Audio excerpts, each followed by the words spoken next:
The main purpose of this project is to perform a geometric roadway realignment and bridge replacement on a segment of SR-33 across Sycamore Creek in Claiborne County, Tennessee.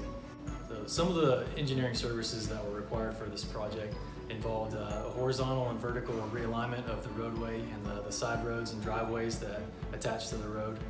Along with this, we had to do a pavement design and a geotechnical analysis for the subgrade, as well as hydraulic analysis for the drainage features and the structural design of the three-barrel culvert box bridge. One of the challenging aspects was making each person's design come together for this project. This consisted of making the new roadway come into contact with the bridge and the pavement, all in not only accurately but efficiently.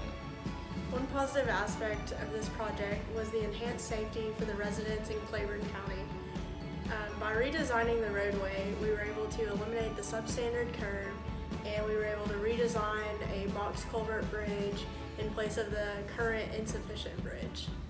One positive personal outcome that I received from the project was just learning how to effectively communicate and organize with my group and just learn what all goes into the design aspect of different projects. The C400 experience has been a really great one. We've been able to come together as a team. We've learned a lot about each other. We've learned how to work as a real engineering team and putting everything together. It's not something that came together overnight, but it's something that we kept working on and kept working towards our goals, and we finally got there at the end, and it's been a really rewarding experience.